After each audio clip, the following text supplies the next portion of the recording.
Hey guys, welcome to your channel. In this video, you will learn on how I can add a custom domain to Render. So first is you just have to log into your Render account. Okay, and then after that, you just have to select your project and go to your settings. After that, right here, you just have to scroll down all the way here. And as you can see, we have the custom domains options. So all you have to do is to tap right here, your custom domain. So for example, my domain provider is Squarespace. I'm just going to use this domain. So I'm just going to copy this domain. Okay, so cointrade.com. Okay. Then after that, you just have to tap on the save option. Okay, and then after that, for this one you have to change the DNS configuration. So for this one you have to verify the ownership.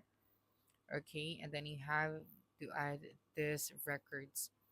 Okay, so to verify, tap on the verify option.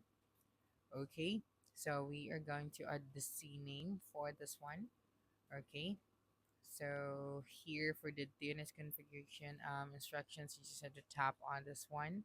So you just had to follow the instruction that you can find here. Okay, so you have this one. So add DNS records for domain base and provider, then return here.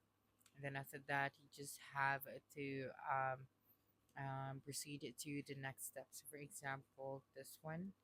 Okay, so let me just go here, just go to your DNS section, and then you just have to add here your new record. Okay, so you just have to log in with your Google after that. Then make sure that you have added all of the the records that you can find here. And then after that, once you are done, you'll be able to see here now that your render account already have a custom domain. So that's it for this video. If you think this video helped you solve your concern, please subscribe, like this video, and leave your comment below. Bye.